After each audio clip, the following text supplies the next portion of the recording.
đầm bay trơ trông cho là tổ số nông rót tháp bị ba chùm rốt đại kling khuôn ao nơi công vùng độ đại nốtสมาคมอาเซียนบานพลับโดโกลได้ระบบคลุนจิตใหม่คือถาบัญชีมหาอำนาจทมออยพอดปีอาซีอาคเนขนมระยะเปลประมวยชนำได้เมียนบนต่อปีกาโจลกลุยโปรเตกัมปุจี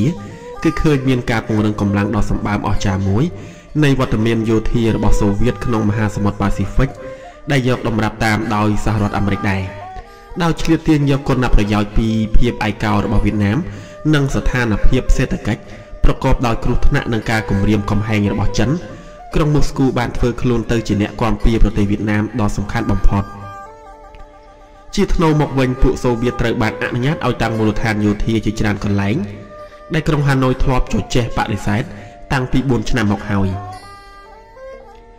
ขนมระยะเปลปีชนามได้เมียนจีบต่อปีกาเฉลียนเปลี่ยนระบบจัน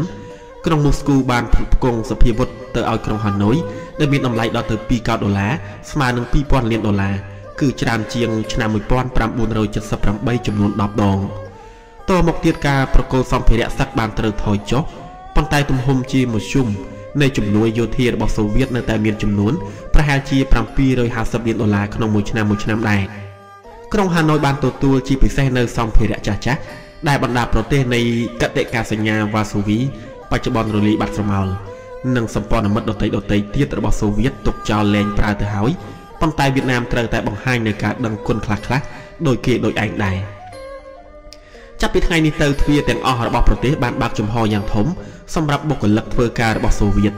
ในขนมชนะมวยป้อนปรำบุญเลยไปสับประมุยที่เคยมีตีปรึกษาโซเวียตประจำการในเวียดนามประหารจีปีปอนเนะตัวหนึ่งมาเพย์ปรำเนะปนนกการปีดำชนะมวยป้อนปรำบุญเลยจัดสับประปีไม่ยางเตียดข้างภายในจุ่มนวยปัจจัยกเตเมียนจุ่มเนียงการโซเวียตประหารใบปอนเนะบานเฟอร์การตามการทำเซงจานกันไหลจีพิเศษคนไหลรกเราเปล่งการในลมหอสมดกบายในเวียดนามตามกรมสืบการสมัติระบายอเมริกันบ้านไอ้ดังท่าตั้งพิชนามวยปอนปรำบุญเราจัดสับประมุนตุ่มหมในจุ่มนวยภายเศรษฐกิจระบอบโซเวียตบ้านลางดอเตอร์มวยปอน$1ขนมมวยชนามขนมเปย์จมูกขนินนุสหภาพโซเวียตบ้านบังการจุ่มนวยเศรษฐกิจในโยธีระบอบขลุ่นเตอร์ประเทศลาวนังกัมพูชีพองได้นังปงเรื่องวัฒนเมียนระบบคลุ่นในประเทศยังปีรัตคลังลางแทนเตียดเวียดนามบานบองบ่มลระบบปุเกเอาไอ้ปุโซเวียตบันติมาดองจะเรียงรอแข่ดับมวยทั้งไงบรรทอปีการจับประดามโจเชียนเปียนระบบจันทำบันดองบานเทอดอำนาจดาวสมัติแต่การตีกรงมอสกูในใครมีเนียชนะมวยป้อนปรำบุญเราจัดสับปรำบุญใครดำนาเวลตรลอบระบบกอดบันติเนียเวียความเตาจิจารเครื่องในกองเนียเวียเสือบกาโซเวียตในสมุทรจันทร์ข้างตะบงบ้านบองจุดการสมโจทย์ในกำปงภายดานางประกอบนาการอนุญาตนี้ปัจจีประดอเพลิงใบตองลอยดงขนมเอาการในการสันตเนียบเสียงได้กอดบานเทอร์ในตีกรงมอสกูตามเนี่ยจุ่มเลียงการอเมริกันแท้การปงเริงวัตเมียนโยธีระบบโซเวียตรัฐแต่ชนะหลังในประเทศเวียดนามคือเจียรัตพรในกิจปรมเปลี่ยนลอยไหลได้บานสำรักขนมอมลงเปลเมียนการจูบขณีดอยเตียงตอดระเวียงเนี่ยตัวตุ้นเขาเตยในประเทศเตียงปีปุ่มเมนจีกิจสัญญามวยดเมียนระยะเปลมันกำน็อตหรือการจูลเมียนกำน็อตในตีตังนี้ระบบเวียดนามตีมิตราตีประมวยในสัญญาโซเวียดนามบานใจกาปีจิมุนแท้เตยจูบเพื่อการปิกรุขณีขนมกรณีได้เมียนการกลุ่มเรียมกลุ่มแห่งดอสัมติซอกระบบเพียกีหัตเลไขนังการประกันเยาววิธีนังการซ้อมสอบดำใบประชมมกโตนังการกลุ่มเรียมกลุ่มแห่งนุกันแต่เมียนในเจาะแหละตึกเตียดในไงตีมาเพย์ปรำปีไข่มีนี้มวยปอนปรำบุญเราจัดสับปรำบุญกองในเวียเชิงตักมวยรวมเมียนในเวียละบาดใบมกบุญมวยเกลืองในเวียประดังละเบือนเลื่อนมวยเกลืองนังในเวียสตรองเมียนมวยเกลืองบานบอกจุดการซ้อมจอดในเฉาะสมดกำรังจิตตีกลายได้ในเวียโซเวียตจานเครื่องทลบหมกบอกจุดแก่จิเลือกดำบกบ่มพอตั้งปีไงตีดับปีไข่มีสาชนะมวยป้อนปรำบุญเลยปรำมาเลย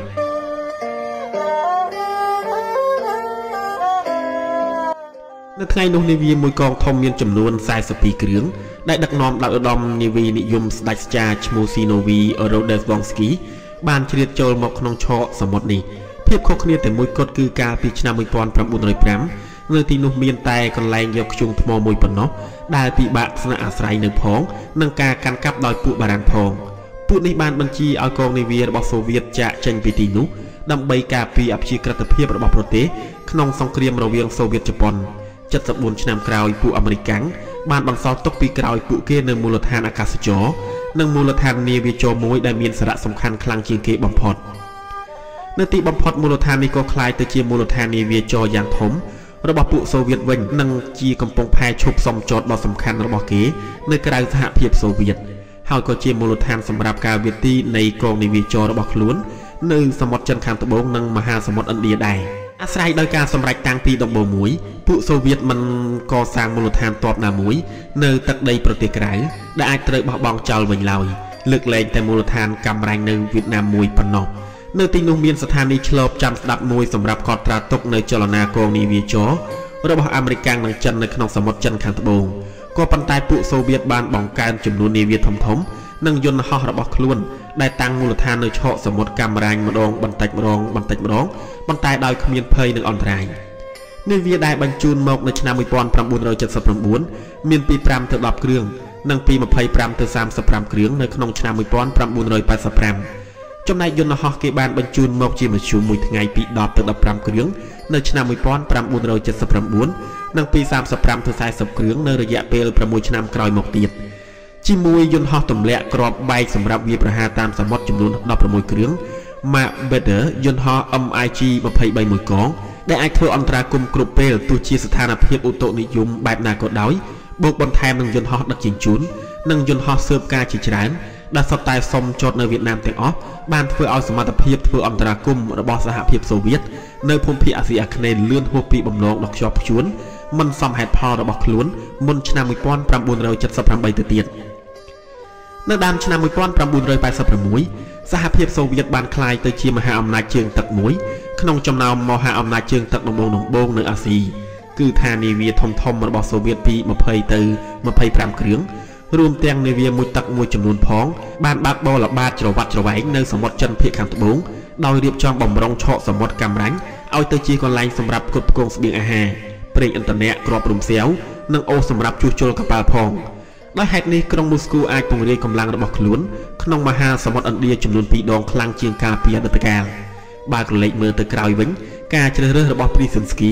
ក្នុងការគាំទ្រប្រទេសចិនដើម្បីវាយប្រហារលទ្ធិវាទីនិយមរបស់សូវៀតអាចមានផ្លូវអត់ហើយនៅប្រទេសកម្ពុជាសង្គ្រាមទ័ពព្រៃបានកញ្ជ្រោលឡើងយ៉ាងខ្លាំងក្នុងបរិបទនៃពង្រឹងកម្លាំងយោធារបស់សូវៀតនៅឥណ្ឌូចិន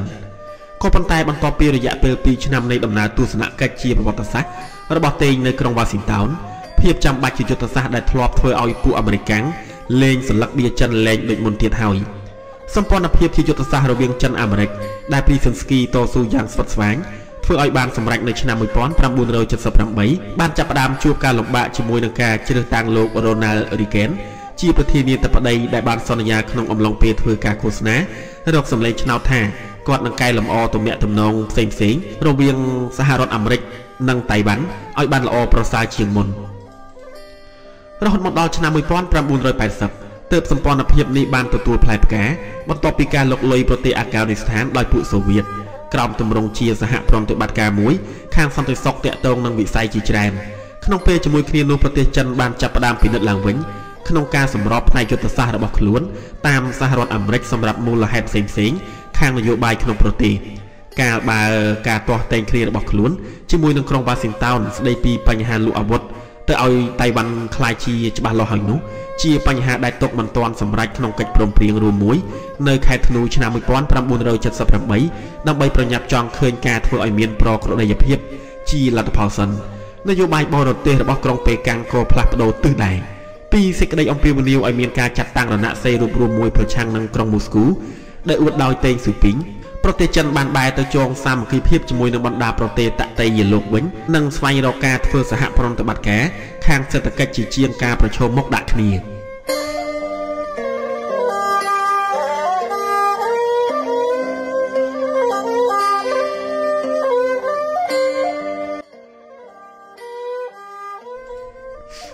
ការតម្រង់ទិសថ្មីនេះមានប្រយោជន៍សម្រាប់ប្រទេសទាំងអស់រួមទាំងសហភាពសូវៀតនិងអឺរ៉ុបខាងកើតផងប៉ុន្តែលើកលែងតែប្រទេសវៀតណាមមួយប៉ុណ្ណោះនៅចុងឆ្នាំ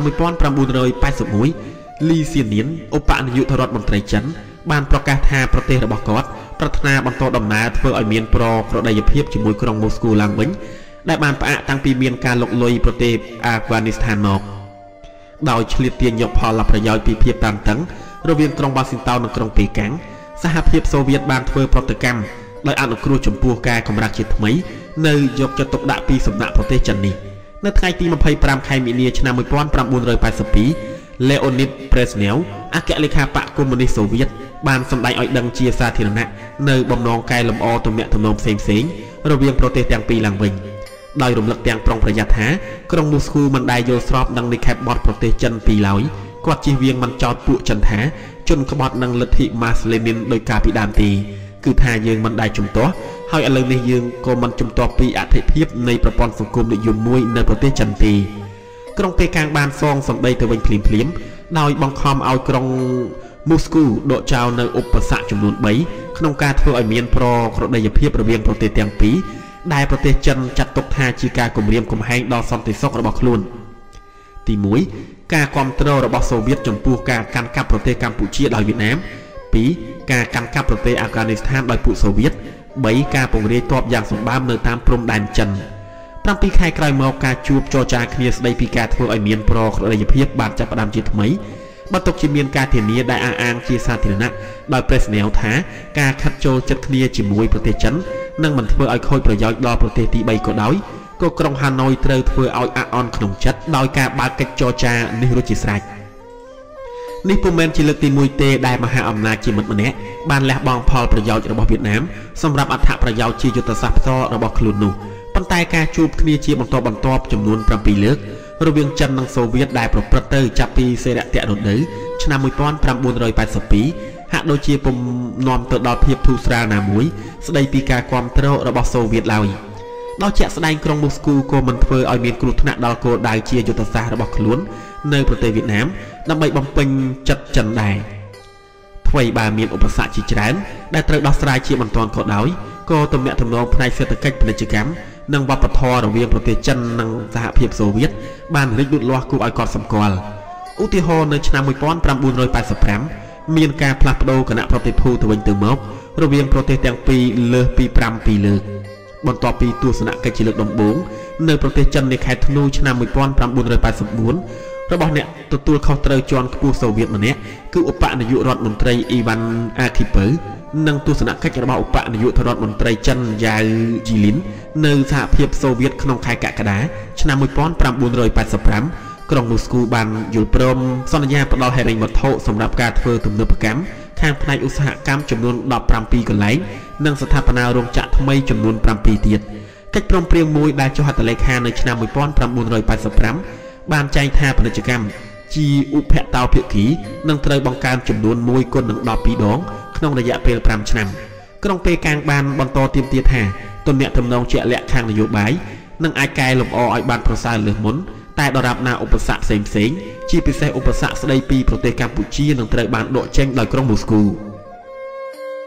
ប៉ុន្តែការតាក់ទងគ្នាជាច្រើនទៀតចេះតែមានជាហូរហែក្នុងកម្រិតសហជីពនិងអង្គការយុវជនហើយរដ្ឋមន្ត្រីការបរទេសនៃប្រទេសទាំងពីរបានគ្រោងធ្វើដំណើរទស្សនកិច្ចទៅវិញទៅមកថែមទៀតនៅឆ្នាំ1986ប៉ុន្តែក្រុងប៉េកាំងនៅតែបន្ទុកចិត្តតែសោះចំពោះក្រុងមូស្គូដែលបង្ហាញឲ្យឃើញការគំរាមកំហែងយូរអង្វែងមួយចំពោះប្រទេសចិនដដែលប៉ុន្តែដោយមានទំនាក់ទំនងជិតស្និទ្ធនឹងសូវៀតគឺវាអាចផ្ដល់គុណប្រយោជន៍ខាងផ្នែកសេដ្ឋកិច្ចហើយនឹងផ្ដល់ជាមធ្យោបាយមួយឲ្យក្រុងមូស្គូធ្វើការគៀបសង្កត់ខាងចិត្តសាស្ត្រទៅលើប្រទេសវៀតណាមដែលអាចជំរុញឲ្យប្រទេសនេះស្វែងរកការសម្របសម្រួលមួយជាមួយប្រទេសចិនជាការជាក់ច្បាស់ណាស់ដោយមានគោលដៅសាបព្រោះនៅភាពបន្ទន់សង្ស័យរវាងក្រុងមូស្គូនិងក្រុងហាណូយតេងស៊ូពីងបានប្រកាសប្រាប់មេដឹកនាំអឺរ៉ុបម្នាក់នៅដើមឆ្នាំ1985ថាប្រទេសចិននឹងមិនជំទាស់ការតាំងមូលដ្ឋានទ័ពមួយរបស់សូវៀតនៅឆកសមុទ្រកាំរ៉ាញ់ឡើយបើសិនជាវៀតណាមចាក់ចេញពីប្រទេសកម្ពុជានោះនេះប្រហែលជាសម្ដីប្រកបដោយល្បិចកលសុទ្ធសាធប៉ុន្តែវាគួរឲ្យរីករាយផងដែរដែលសម្គាល់ឃើញថាតេងបានធ្វើបញ្ច្រាស់ទៅនឹងគោលចំហរបស់ចិនកាលពីពាក់កណ្ដាលទសវត្សរ៍70ដែលនៅពេលនោះក្រុងប៉េកាំងបានព្រមានពិភពលោកទាំងមូលមិនឈប់ឈរឲ្យប្រឆាំងនឹងពួកអនុត្តរភាពសូវៀតនិងគម្រោងការបង្កើតមូលដ្ឋានមួយរបស់គេនៅឆកសមុទ្រកាំរ៉ាញ់នៅដើមឆ្នាំ1986ដោយអស់សង្ឃឹមនឹងការបាត់មិនឃើញការស្នើធ្វើកិច្ចចរចាពីសំណាក់សហភាពសូវៀតស្ដីពីបញ្ហាទាំងឡាយដែលលើកឡើងដោយប្រទេសចិនក្រុងប៉េកាំងបានបង្កើនការឃោសនាវាយលុករបស់ខ្លួនប្រឆាំងក្រុងមូស្គូជាថ្មីជំហររបស់ខ្លួនតាក់ទងនឹងប្រទេសកម្ពុជាពុំមានប្រែប្រួលឡើយហើយដើម្បីធ្វើឲ្យសហរដ្ឋអាមេរិកនិងប្រទេសថៃជឿជាក់ នឹងបង្ហាញពីការសម្រេចចិត្តបន្ទាប់ពីការរាយរែកដ៏យូររបស់ខ្លួនឲ្យក្រុងមូស្គូឃើញប្រទេសចិនបានបង្កើននៅការទម្លាក់គ្រាប់បែកដំណើរគ្នានិងការឆ្មក់វាយប្រហារដោយទាហានថ្មើរជើងទៅលើប្រទេសវៀតណាមរឹតតែខ្លាំងឡើងដែរជាមួយនឹងការឡើងកាន់អំណាចរបស់មីខាអ៊ីល ហ្គឺបាឈឺក្រុងមូស្គូបានផ្ដល់ជំនួយសេដ្ឋកិច្ចនិងយោធាមួយទៅឲ្យប្រទេសវៀតណាមទៀតប៉ុន្តែបានតម្រូវឲ្យបង្កើនការនាំចេញកសិផលរបស់វៀតណាមនិងការគ្រប់គ្រងដ៏ម៉ឺងម៉ាត់មួយទៅលើជំនួយដែលបានផ្ដល់ឲ្យចំណែកការគ្រប់គ្រងរបស់សូវៀតក្នុងរឿងរ៉ាវរបស់កម្ពុជាក៏ត្រូវបានអះអាងជាផ្លូវការដែរក្នុងឱកាសនៃការធ្វើអន្តរាគមន៍ជាលើកដំបូងរបស់គាត់ស្ដីពីបញ្ហាភូមិភាគអាស៊ីអាគ្នេយ៍អនុរដ្ឋមន្ត្រីការបរទេសសូវៀតមីខាអ៊ីល កាពីសាបានមានតម្លៃថាស្ថានភាពនៅប្រទេសកម្ពុជាមិនអាចប្រែក្រឡាស់បានឡើយនិងបាននិយាយទុកជាមុនថាឧបសគ្គទាំង3ដែលរៀបរាប់ដោយប្រទេសចិននៅទីបំផុតនឹងរលាយបាត់ជាមួយពេលវេលាមិនខានជាឯកជនពួកមេដឹកនាំសូវៀតបានសម្ដែងឲ្យឃើញលក្ខណៈមិនសូវមានសុតិធិនិយមប៉ុន្មានទេពួកគេបានសង្កត់បញ្ជាក់ថាការបន្តចំនួនតទៅទៀតនឹងផ្ដល់អត្ថប្រយោជន៍ទាំងស្រុងសម្រាប់ពួកអាមេរិកនៅអាស៊ីអាគ្នេយ៍ធ្វើឲ្យស្មុគស្មាញដល់ទំនាក់ទំនងផ្សេងៗរវាងអាស៊ាននិងសហភាពសូវៀតនិងកម្រិតព្រំដែនវត្តមានរបស់សូវៀតក្នុងតំបន់ដ៏មានថាមពលមួយក្នុងចំណោមតំបន់ដ៏មានថាមពលទាំងឡាយនៃពិភពលោកឈរមុខនឹងការផុសឡើងនៅចលនាអ្នកជាតិនិយមខ្មែរវាប្រហែលជាប្រសើរណាស់សម្រាប់ប្រទេសវៀតណាមដើម្បីដកខ្លួនថយពីប្រទេសកម្ពុជានៅខែធ្នូឆ្នាំ1985អ្នកឯកទេសសូវៀតខាងបញ្ហាអាស៊ីដ៏ឆ្នើមម្នាក់បាននិយាយប្រាប់ខ្ញុំអ្នកនិពន្ធដោយត្រង់ថាប្រទេសវៀតណាមគួរតែស្វែងរកការសម្របសម្រួលមួយជាមួយប្រទេសចិនហើយវៀតណាមពុំអាចអនុញ្ញាតឲ្យមានប្រទេសចិនមួយដែលជាសត្រូវនៅជាប់នឹងព្រំដែនរបស់ខ្លួនជានិច្ចជានិរន្តរ៍នោះឡើយនៅឆ្នាំ1985ច្រកដែលនាំចេញទៅរកការចាប់ផ្ដើមត្រូវបានបិទ10ឆ្នាំក្រោយពេលដែលឧទ្ធម្ភាគចក្រចុងក្រោយរបស់អាមេរិកចាក់ចេញពីក្រុងព្រៃនគរបណ្ដារដ្ឋមន្ត្រីការបរទេសរបស់ឥណ្ឌូចិនបានធ្វើការអំពាវនាវមួយចំពោះសហរដ្ឋអាមេរិកដោយស្នើឲ្យសម្ដេចជាថ្មីនៅទូនីតិស្ថាបនាមួយក្នុងតំបន់នេះការចាប់ផ្ដើមធ្វើឲ្យមានភាពធូរស្រាលរវាងចិនសូវៀតត្រូវរាប់បញ្ចូលក្នុងការផ្លាស់ប្ដូរគំនិតភ្លាមៗនេះដែរហើយចំនួនដែលធ្វើឲ្យរដ្ឋបាលរីហ្គែនប្រឈមមុខនឹងក្រុងប៉េកាំងពីបញ្ហាតៃវ៉ាន់នោះបានជួយជំរុញឲ្យក្រសួងហាណូយបែរត្រឡប់ទៅរកសត្រូវកាលពីពេលថ្មីរបស់ខ្លួនវិញនៅឆ្នាំ1982នៅពេលដែលលោកសស៊ូឡើងកាន់តំណែងជំនួស Alexander Haig នៅក្នុងឋានៈជាមេដឹកនាំនយោបាយការបរទេសរបស់អាមេរិកសហរដ្ឋអាមេរិកបានចាប់ផ្ដើមសង្ស័យពីផលប្រយោជន៍ជាយុទ្ធសាស្ត្រដែលប្រទេសចិនអាចសម្ដែងជំនួសខ្លួនប្រកាសណាស់ក្រុងប៉េកាំងនៅតែជាតួឯកដ៏សំខាន់មួយក្នុងតំបន់ដែលជាទីផ្សារដ៏មានសក្តានុពលយ៉ាងសម្បើមមួយសម្រាប់ពាណិជ្ជកម្មនិងពួកវិនិយោគិនអាមេរិកហើយបង្កជាកម្លាំងទប់ដ៏លើសលប់មួយទល់នឹងឥទ្ធិពលរបស់សូវៀតនៅអាស៊ីក៏ប៉ុន្តែប្រទេសចិនដែលលែងជាចំណុចសំខាន់សម្រាប់យុទ្ធសាស្ត្ររបស់អាមេរិកទៀតហើយក្រុងវ៉ាស៊ីនតោនមើលពុំឃើញផលវិបាកចំពោះអ្វីដែលក្រុងប៉េកាំងធ្វើការគៀបសង្កត់ទៅលើប្រទេសវៀតណាមទេប៉ុន្តែគោលដៅទាំងឡាយរបស់អាមេរិកចំពោះប្រទេសកម្ពុជាមានលក្ខណៈខុសគ្នាដោយជាក់ស្ដែងដោយធ្វើឲ្យខូចប្រយោជន៍ដល់ប្រទេសចិនរដ្ឋតការីហ្គែនបានប្រកាសនៅការជំទាស់របស់ខ្លួនជារឿយៗចំពោះការវិលត្រឡប់របស់ខ្មែរក្រហមមកកាន់អំណាចវិញសហរដ្ឋអាមេរិកមិនសូវថ្កោលទោសឲ្យបានខ្លាំងក្លាដោយប្រទេសចិនឡើយចំពោះការកាន់កាប់របស់វៀតណាមលើប្រទេសកម្ពុជាប៉ុន្តែការធ្វើដូច្នេះគឺដោយសារអាមេរិកបារម្ភពីស្ថិរភាពនិងការរួបរวมគ្នារបស់អាស៊ានដើម្បីការពារសន្តិសុខប្រទេសថៃនិងពុំមែនធ្វើតម្រូវចិត្តពួកចិនទេ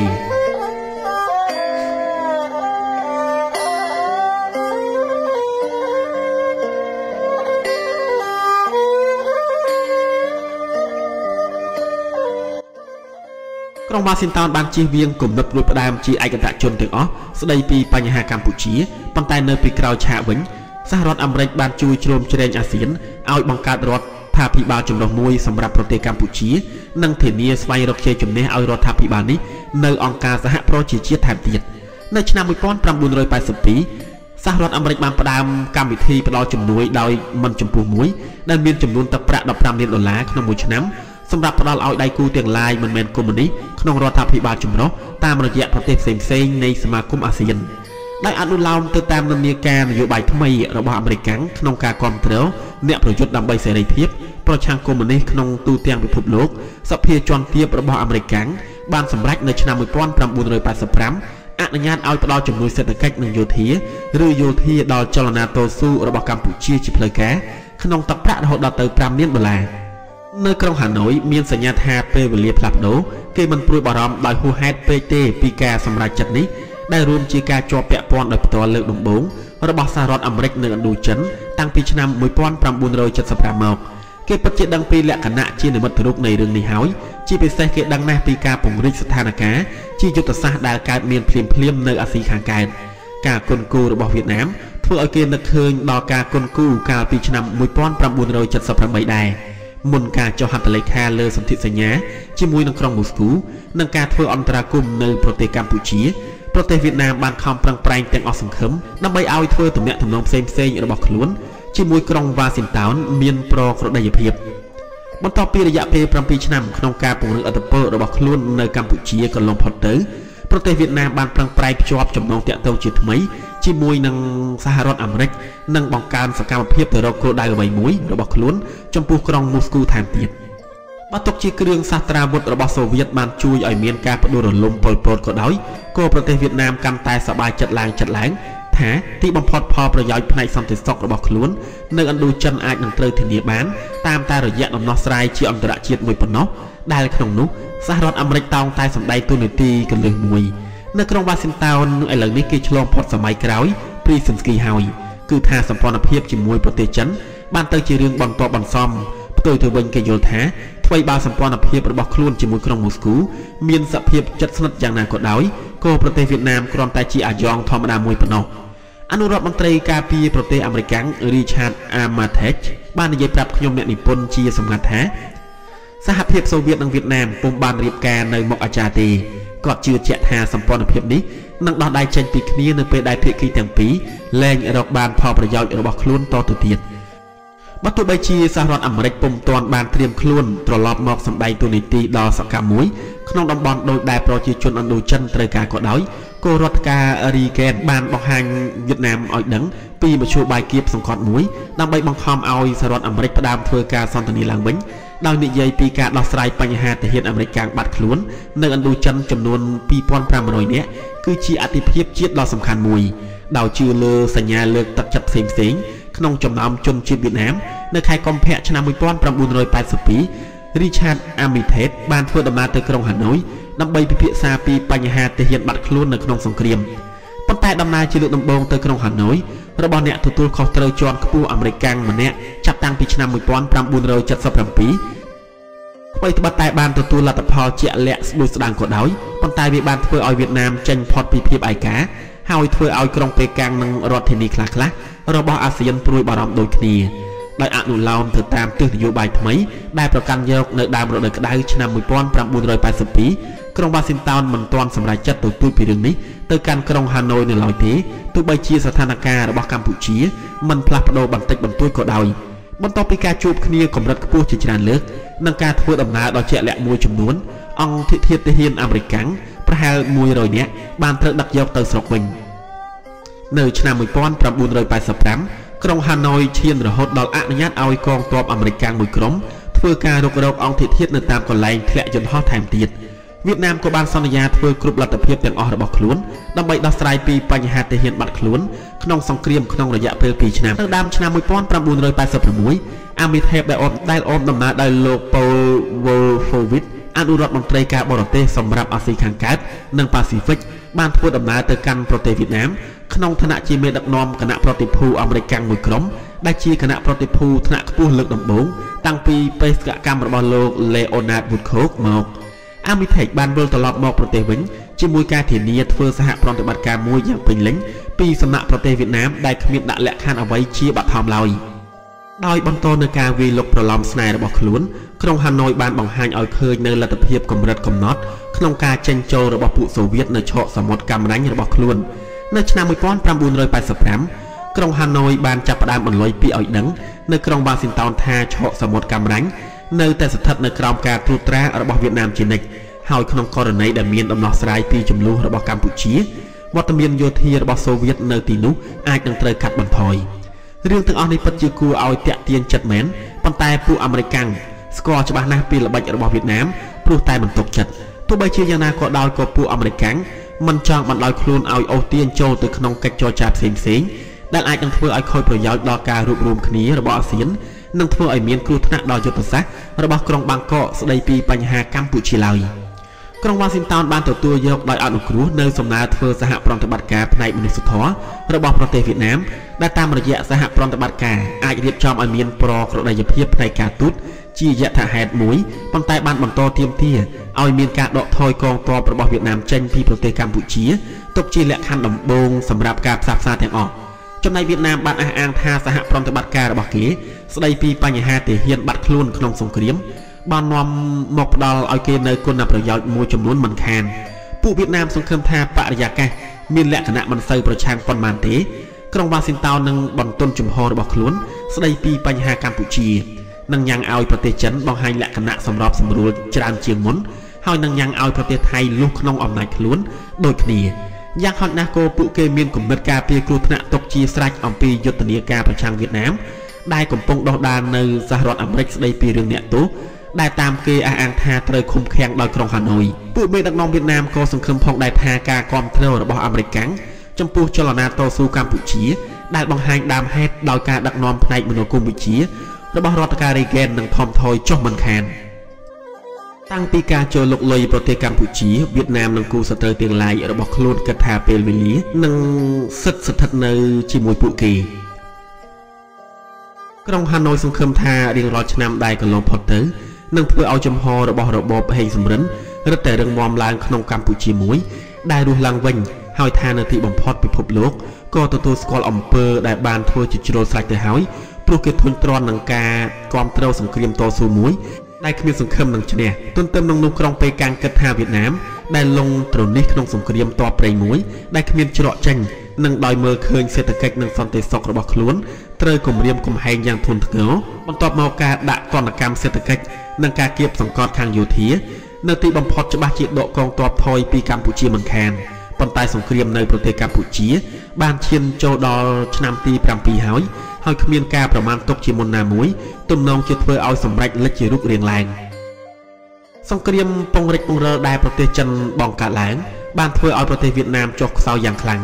ការបដិសេធរបស់ប្រចាំប្រទេសមិនផ្ដល់ជំនួយសេដ្ឋកិច្ចនិងហិរញ្ញវត្ថុមួយមកឲ្យប្រទេសវៀតណាមបានធ្វើឲ្យសេដ្ឋកិច្ចរបស់ខ្លួនកាន់តែមានសភាពធ្ងន់ធ្ងរឡើង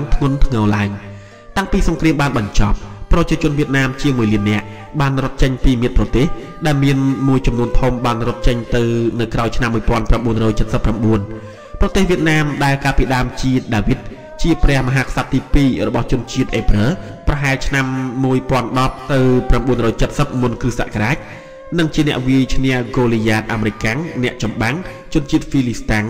បានវាចាញ់ដាវីតក្នុងការប្រយុទ្ធមួយបានក្លាយទៅជាប្រទេសដែលសហគមន៍អន្តរជាតិមិនរាប់រកនិងធ្វើឲ្យអង្គការសហប្រជាជាតិមើលងាយដែលជាអ្នកបោះឆ្នោតសម្រេចផ្ដល់នូវជំនួយដ៏សំខាន់មួយក្នុងការស្ដារប្រទេសឡើងវិញកាលពីប្រមាណឆ្នាំមុន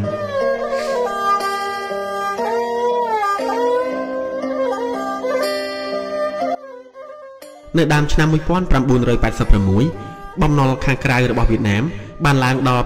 $6.7 កោដុល្លារដោយសារមូលហេតុមិនសងបំណុលអង្គការទាំងអស់ដែលឲ្យប្រាក់ខ្ចីនៅលោកខាងលិចបានបដិសេធលែងឲ្យខ្ចីតទៅទៀតការកែតម្រង់សេដ្ឋកិច្ចបែបទីផ្សារសេរីដែលផ្ដើមឡើងតាំងពីឆ្នាំ1980បានធ្វើឲ្យផលិតផលផ្នែកស្បៀងអាហាររបស់ខ្លួនកើនចំនួនឡើងយ៉ាងជាក់ច្បាស់ហើយបានជួយឲ្យប្រទេសជាតិចាក់ផុតពីវិបត្តិសេដ្ឋកិច្ចដ៏អាក្រក់នៃប្រវត្តិសាស្ត្ររបស់ខ្លួនថែមទៀតក៏ប៉ុន្តែអនាគតប្រទេសវៀតណាមដែលបំបត្តិមិនឲ្យមានមូលធននៅតែស្ថិតក្នុងសភាពគួរឲ្យព្រួយបារម្ភយ៉ាងខ្លាំងការគ្រប់គ្រងប្រកបដោយមហន្តរាយមួយគឺពុំមែនបង្កើតឡើងដើម្បីរៀបចំបញ្ហាផ្សេងៗឲ្យមានសភាពដូចដើមឡើងវិញទេគឺថាអ្នកមនោគមវិជ្ជាដែលកែមិនឡើងខ្លះក្នុងផ្ទៃបកបានប្រឆាំងជំទាស់នឹងការកែតម្រង់ទាំងអស់ការសាក់លបងដែលពួកនោះចង់ឲ្យកាត់បន្ថយការប្រើប្រាស់ដោយអនុវត្តការផ្លាស់ប្ដូរក្រដាសប្រាក់នៅខែកញ្ញាឆ្នាំ1985ឃើញថានាំឲ្យវិនិច្ឆ័យអន្តរាយទៅវិញក្រោមទម្ងន់នៃអតិផរណាចំនួន 500% ដែលមានជាបន្តមកទៀតប្រជាជននៅភាគខាងជើងថ្មីត្បិតតែមានភក្តីភាពមួយជានិច្ចក៏ដោយបានចាប់ផ្ដើមទាមទារឲ្យមានការផ្លាស់ប្ដូរមួយក្នុងក្បាលម៉ាស៊ីនដឹកនាំប្រទេសពេញថេរវេលានៃរដូវក្តៅឆ្នាំ1986ក្នុងកិច្ចប្រឹងប្រែងមួយដើម្បីស្ដារជំនឿទុកចិត្តរបស់ប្រជាជនឡើងវិញអគ្គលេខាបកកុម្មុយនីសវៀតណាមលេយ៉ុន ដែលពេលនោះកំពុងតែមានជំងឺបានលះបង់អំណាចស្ទើរតែទាំងអស់ការរើរុះគណៈរដ្ឋមន្ត្រីយ៉ាងធំមួយបានកើតមានឡើងដោយមានការបញ្ចូលអ្នកកែតម្រង់សំខាន់មួយចំនួនមកក្នុងរដ្ឋាភិបាលផងតាមគេសន្និដ្ឋានមហាសន្និបាតបកកុម្មុយនីសវៀតណាមលើកទី6ដែលគ្រោងធ្វើនៅចុងឆ្នាំ1986នឹងផ្លាស់ប្ដូរអ្នកដឹកនាំមានវ័យចាស់មួយភាគចេញដោយដាក់ពួកមេដឹកនាំវ័យក្មេងដែលមានគំនិតជឿនលឿនជំនួសវិញប៉ុន្តែគ្មានអ្វីមួយបង្ហាញឲ្យឃើញថាមេដឹកនាំដែលមានវ័យក្មេងទាំងនោះនឹងមានចំហមួយខុសគ្នាពីចំហមេដឹកនាំរៀមច្បងរបស់ពួកគេស្ដីពីបញ្ហាកម្ពុជាឬក៏យ៉ាងណាឡើយការខូចទឹកចិត្តបានរាលដាលយ៉ាងរហ័សក្នុងចំណោមដៃគូទាំងឡាយរបស់សមាគមអាស៊ានទោះបីជាប្រទេសថៃនិងប្រទេសចិនដែលជាតួឯកពីរដ៏សំខាន់ហាក់ដូចជាពុំត្រៀមចុះញោមក៏ដោយប្រទេសវៀតណាមបានភ័ន្តច្រឡំយ៉ាងធ្ងន់ធ្ងរដោយនឹកស្មានថាខ្មែរក្រហមនឹងត្រូវវាយឲ្យចុះចាញ់ដោយឆាប់រហ័សហើយថាពិភពលោកនឹងភ្លេចពីកម្ពុជាក្នុងពេលដ៏ខ្លីពីមួយឆ្នាំទៅមួយឆ្នាំការកាន់កាប់ខុសច្បាប់របស់វៀតណាមមកលើប្រទេសកម្ពុជាបានត្រូវពង្រឹងរឹតតែរឹងមាំឡើងប៉ុន្តែនៅអង្គការសហប្រជាជាតិក៏មានការប្រឆាំងជំទាស់ចំពោះការកាន់កាប់នេះដែរខ្មែរក្រហមដែលត្រូវប្រជាជនស្អប់ខ្ពើមនិងភ័យខ្លាចជានិច្ចនោះបានសម្រេចជោគជ័យវិលត្រឡប់មកខាងមុខឆាកវិញដោយមានការគាំទ្ររបស់ប្រទេសចិននិងប្រទេសថៃផងថ្មីបានទទួលរងបរាជ័យក្នុងអំឡុងរដូវប្រាំងឆ្នាំ1985ក៏ដោយក៏សង្គ្រាមទ័ពព្រៃនៅផ្ទៃក្នុងប្រទេសនៅតែមានសកម្មភាពខ្លាំងក្លាជានិច្ចបន្ទាប់ពីការកាន់កាប់កម្ពុជាអស់រយៈពេលជាង6ឆ្នាំសំអប់ដ៏យូរលង់របស់ប្រជាជនខ្មែរប្រឆាំងនឹងវៀតណាមបានលេចឡើងជាថ្មីគេចាប់ផ្ដើមដឹងនៅសញ្ញានៃការវាតចិត្តជាច្រើនក្នុងជួរកងទ័ពរបស់ហេងសំរិនហើយសាធារណរដ្ឋប្រជាមានិតកម្ពុជាលែងស្ថិតនៅក្រោមអំណាចក្រុងហាណូយទៀតហើយនៅដើមឆ្នាំ1986វៀតណាមដឹងខ្លួនថាពេលវេលាប្រហែលជាពុំផ្ដល់ការអនុគ្រោះឲ្យខ្លួនឡើយបើពួកគេនៅត្រួតត្រាប្រទេសកម្ពុជាទៀតនោះបើសិនជាឈ្នះការប្រយុទ្ធនៅប្រទេសកម្ពុជា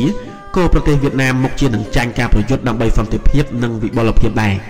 នៅប្រទេសចិនការធ្វើទំនើបពិភពពាណិជ្ជកម្មបានរីកលូតលាស់យ៉ាងលឿនរីឯភាគច្រើននៃបណ្ដាប្រទេសមិនមែនកុម្មុយនីសនៅអាស៊ីអាគ្នេយ៍សុទ្ធតែរីកដុះដាលដោយផ្កាត្រូវទឹកសន្សើម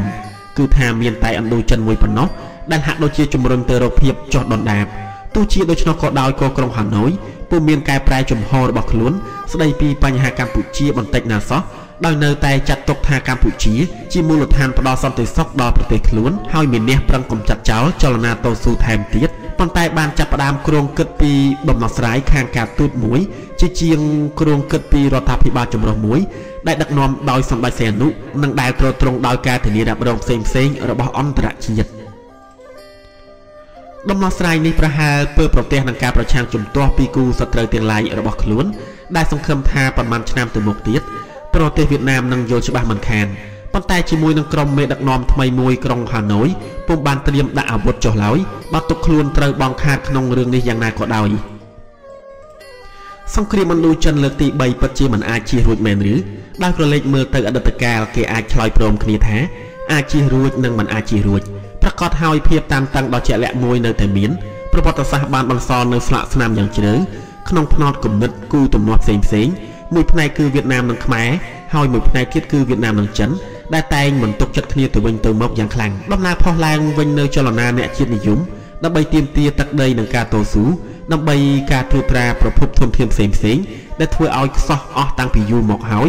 ដោយការកាន់កាប់របស់អាណានិគមនិងការធ្វើអន្តរាគមន៍របស់បរទេសគឺសុទ្ធតែជារឿងដែលមានជាធម្មតាក្នុងវិធានការដ៏ជាក់លាក់មួយប៉ុន្តែក្នុងពេលនោះគ្មាននរណាម្នាក់បោះបង់សង្គ្រាមមួយដោយពិតប្រាកដនោះទេសង្គ្រាមសម្រាប់វៀតណាមយល់ថាឥណ្ឌូចិនគឺជាកន្លែងតែមួយគត់ដែលធានាសន្តិសុខដល់ប្រទេសរបស់ខ្លួននិងជាកន្លែងរស់ដែលចាំបាច់សម្រាប់សេដ្ឋកិច្ចរបស់ខ្លួនដែរហើយប្រការទាំងនេះអាចជាប្រភពនៃការប៉ះទង្គិចគ្នាជាមួយខ្មែរក្រហមជាតិនិយមជ្រុលមិនខានក៏ប៉ុន្តែនៅពេលដែលសង្គ្រាមចប់ការពង្រឹងអំណាចរបស់បកកុម្មុយនីសលើប្រទេសទាំងមូលនិងការស្ដារសេដ្ឋកិច្ចឡើងវិញគឺជាអធិភាពពីររបស់ប្រទេសវៀតណាមដែលត្រូវធ្វើមុនគេនេះពុំមែនការបង្កើតចក្រភពឥណ្ឌូចិនមួយទេវៀតណាមពិតជាព្រួយបារម្ភពីការបែកបាក់ពួករបស់ខ្មែរក្រហមប៉ុន្តែវៀតណាមពុំបង្ខំធ្វើឲ្យអ្នកទាំងនោះផ្លាស់ប្ដូរមាគ៌ានយោបាយឡើយប៉ុលពតនិងបកពួករបស់គាត់សុទ្ធតែយកព្រៀបលើពេលវេលាពួកគេតោងតែធ្វើអ្វីមួយឲ្យឆាប់បំផុតដើម្បីបង្កើតរដ្ឋអំណាចបដិវត្តន៍មួយរបស់កម្ពុជានិងបន្សុទ្ធប្រជាជាតិ ចេញពីពួកមនុស្សអកតេនិងអាក្រក់ទាំងអស់ដែលស៊ីឈ្នួលបម្រើឲ្យប្រទេសវៀតណាមនៅមុនការប្រយុទ្ធស្លាប់រស់ដែលជាមិនផុតជាមួយនឹងពួកវៀតទីវៀតណាមត្រូវធ្វើឲ្យមានចិត្តមោះមុតដោយសារស្ថានភាពដុនដាបខាងផ្នែកសេដ្ឋកិច្ចនិងការលំបាកផ្ទៃក្នុងរបស់ប្រទេសវៀតណាមខ្មែរក្រហមជឿថាអាចឈ្នះលើអ្វីដែលពួកគេចាត់ទុកជាការវាយប្រហារមួយដែលមិនអាចជៀសរួចដោយដឹកនាំការវាយប្រយុទ្ធនៅលើទឹកដីផ្ទាល់របស់វៀតណាមតែម្ដងការបង្កហេតុផ្សេងៗរបស់ខ្មែរក្រហមបានបង្ខំឲ្យក្រុងហាណូយកែប្រែកម្មវិធីនិងប្រមូលផ្ដុំការយកចិត្តទុកដាក់ទាំងស្រុងទៅលើសន្តិសុខរបស់ខ្លួននៅឥណ្ឌូចិនមិនខានតាំងពីយូរយារមកហើយប្រទេសចិនតែងមិនទើសង្ស័យពីមហិច្ឆតារបស់ប្រទេសវៀតណាមជានិច្ចចិនធ្លាប់បានប្រើប្រាស់សិទ្ធិអំណាចរបស់ខ្លួននិងមធ្យោបាយផ្សេងៗផ្នែកការទូតដើម្បីរារាំងអនុត្តរភាពរបស់ក្រុងហាណូយនៅឥណ្ឌូចិនបើទុកជាកម្មវិធីរបស់ខ្លួនជាឧបសគ្គដល់គំនិតផ្ដួចផ្ដើមរបស់ពួកខ្មែរក្រហមក៏ដោយបន្ទាប់ពីការរារែកចិត្តមួយរយៈប្រទេសចិនត្រូវតែគ្រប់គ្រងប្រទេសកម្ពុជាយ៉ាងពេញបន្ទុកក្នុងសង្គ្រាមមួយដែលខ្មែរក្រហមខ្លួនឯងជាអ្នកបង្កឡើង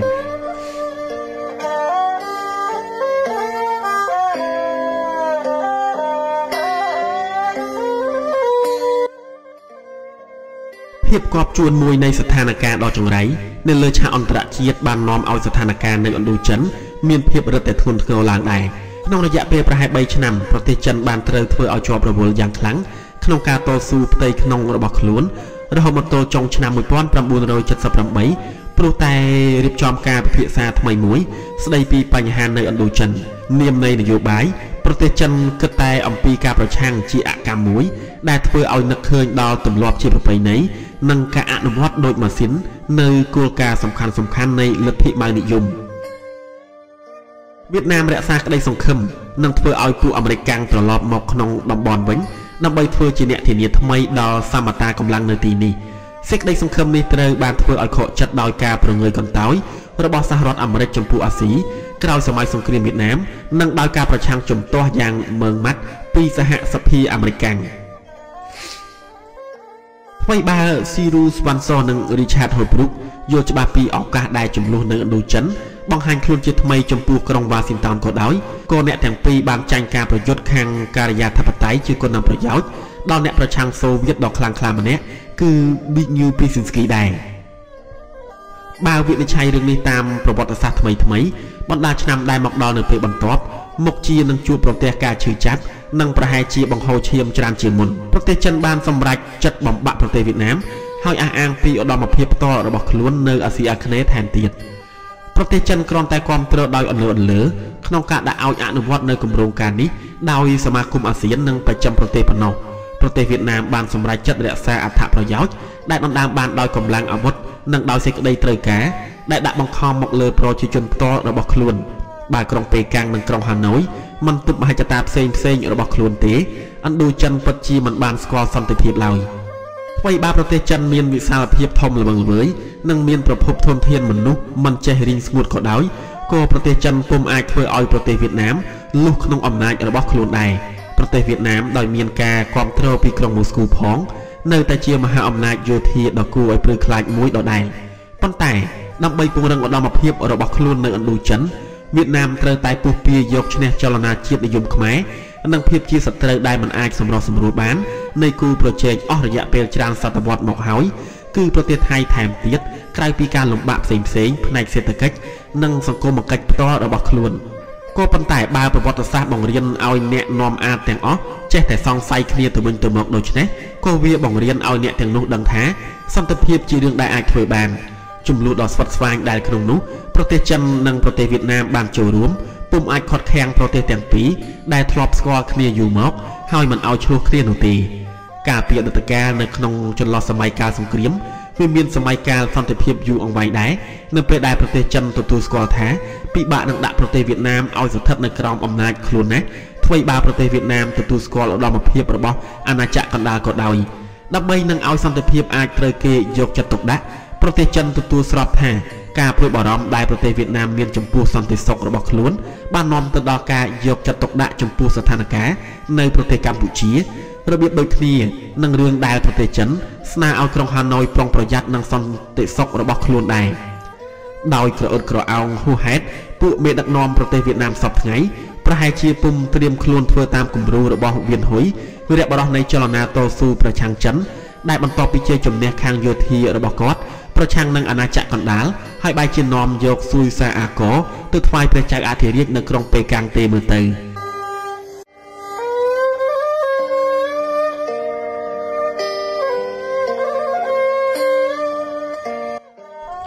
ផ្ទុយទៅវិញពួកមេដឹកនាំវៀតណាមពុំអាចធ្វើមិនដឹងថាប្រទេសចិនជាមហាអំណាចដ៏សំខាន់មួយប្រចាំតំបន់បរាជ័យក្នុងការប៉ុនប៉ងច្បាំងដណ្ដើមយកប្រទេសកម្ពុជានៅសតវត្សទី19និងបទពិសោធន៍កាលពីពេលថ្មីៗប្រហែលជាធ្វើឲ្យក្រុងហាណូយត្រេះរិះពិចារណាជាថ្មីក្នុងប្រវត្តិទំនាក់ទំនងទាំងអស់រវាងប្រទេសថៃនិងប្រទេសវៀតណាមគេប្រទះឃើញតែសម័យកាលមួយប៉ុណ្ណោះដើមសតវត្សទី19ដែលប្រទេសកម្ពុជាលែងជាដើមហេតុនៃការទាស់ទែងគ្នារវាងក្រុងបាងកកនិងក្រុងវេទៀតហើយនៅពេលនោះវៀតណាមបានប្រើអំណាចពិតប្រាកដមួយមកលើប្រទេសកម្ពុជាប៉ុន្តែព្រះរាជវាំងនៅក្រុងវេបានស្រោះស្រួលគ្នាថាប្រទេសថៃក៏មានផលប្រយោជន៍ដូចគ្នានៅក្នុងប្រទេសនេះដែរឃ្លារបស់ទេសាភិបាលវៀតណាមឈ្មោះលេវ៉ាន់យៀតនៅតែល្បីល្បាញដដែលដែលមានខ្លឹមសារថាប្រទេសកម្ពុជាគឺជាកូនក្មេងម្នាក់ដែលមានប្រទេសថៃជាឪពុកនិងប្រទេសវៀតណាមជាម្ដាយប្រជាជនខ្មែរមិនសូវចូលចិត្តឲ្យគេប្រៀបធៀបប្រទេសរបស់ខ្លួនទៅនឹងកូនក្មេងម្នាក់ដែលគ្មានអ្វីការពារនោះទេប៉ុន្តែបន្ទាប់ពីសង្គ្រាមនិងការបាត់បង់មនុស្សយ៉ាងច្រើនក្នុងរយៈពេល10ឆ្នាំដែលគ្រប់គ្រងដោយប៉ុលពតប្រទេសកម្ពុជាពិតជាចុះខ្សោយខ្លាំងណាស់ព្រោះតែជាប្រទេសមួយដែលគ្រាន់តែជាទ្រនាប់ប៉ុណ្ណោះកម្ពុជាត្រូវតែរៀនសូត្រឡើងវិញដើម្បីធ្វើខ្លួនឲ្យទៅជាប្រជាជាតិពេញលេញមួយក្រោមការការពារពីអន្តរជាតិ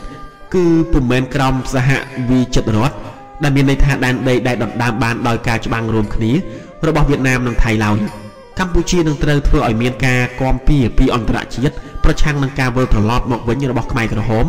និងលទ្ធិជ្រុលហួសហេតុប្រឡាក់ទៅដោយឈាមរបស់ពួកគេហើយប្រឆាំងនឹងអន្តរាគមន៍ទាំងអស់របស់បរទេសមានតែការធានាពីសំណាក់មហាអំណាចធំៗប៉ុណ្ណោះដែលអាចធ្វើឲ្យប្រជាពលរដ្ឋខ្មែរកក់ក្ដៅក្នុងចិត្តលុបបំបាត់ការមិនទុកចិត្តគ្នាទៅវិញទៅមករវាងប្រទេសវៀតណាមនិងប្រទេសថៃហើយអាចបម្រើយ៉ាងពេញសមត្ថភាពសម្រាប់សន្តិសុខផ្ទាល់ខ្លួនរបស់ប្រទេសនីមួយៗផងប៉ុន្តែការធានាពីអន្តរជាតិនេះនឹងអាចកើតមានបើសិនជាក្រុងម៉ូស្គូទទួលស្គាល់ថាវានឹងឲ្យគុណប្រយោជន៍ដល់ខ្លួនច្រើនជាងគេដោយបោះបង់ការប្រើចំនួនផ្នែកយោធាគ្មានអៀនខ្មាស់ហើយទទួលស្របថាវានឹងផ្ដល់គុណប្រយោជន៍ជាងទាំងខាងទស្សនៈយល់ឃើញពីឥទ្ធិពលនយោបាយរបស់ខ្លួនក៏ដូចទស្សនៈមួយមានលក្ខណៈពាណិជ្ជកម្មយ៉ាងត្រឹមត្រូវដែរដែលមិនត្រូវចចេះស្វែងរកឲ្យខាងតេបាននៅឧត្តមភាពនៅអាស៊ីអាគ្នេយ៍ឡើយចំណែកខាងពួកអាមេរិកការទទួលខុសត្រូវយ៉ាងធ្ងន់ធ្ងរមួយបានធ្លាក់មកលើខ្លួនដែលស្ថិតនៅក្នុងស្ថានភាពអស់សង្ឃឹមមួយដែរបន្ទាប់ពីកង់ប្រវត្តិសាស្ត្រវើគ្រប់មួយជុំពួកអាមេរិកត្រូវបានលើកឲ្យកាន់មុខងារជាអាញាកណ្ដាលម្ដងទៀតគឺពួកអាមេរិកនេះហើយដែលមានលក្ខណៈប្រសើរជាងគេដើម្បីធានាឲ្យមានសមត្ថកម្លាំងជាថ្មីមួយនៅអាស៊ីអាគ្នេយ៍រ៉ាប់រងសន្តិសុខប្រទេសថៃទល់នឹងប្រទេសវៀតណាមនិងរំដោះក្រុងហាណូយពីការភ័យខ្លាចរបស់ខ្លួនពីអនុត្តរភាពចិនដោយរងាប់ការមិនទុកចិត្តដែលក្រុងម៉ូស្គូមានទៅលើក្រុងប៉េកាំងប៉ុន្តែដើម្បីរៀបចំរឿងនេះក្រុងវ៉ាស៊ីនតោនតោងតែផ្អាកអំពីការធ្វើជំរឿនចំនួនទាហានបាត់ខ្លួនក្នុងសង្គ្រាមហើយទីបំផុតត្រូវតែទទួលយកព្រមសម្ដែងតួនាទីដ៏សកម្មជាមុនមួយនៅឥណ្ឌូចិនសហរដ្ឋអាមេរិកអាចទទួលយកមកវិញនៅកិត្យានុភាពនិងអំណាចដែលបានបាត់បង់កាលពីមុនក្នុងការផ្សងព្រេងខាងយោធាដែលខុសកលៈទេសៈរបស់ខ្លួនលុះត្រាតែប្រើប្រាស់ដោយត្រឹមត្រូវនៅអំណាចខាងសេដ្ឋកិច្ចនិងការទូតរបស់ខ្លួនជាពិសេសដោយមានខដាក់លក្ខខណ្ឌជួយប្រទេសកម្ពុជាឲ្យរស់រានមានជីវិតឡើងវិញផង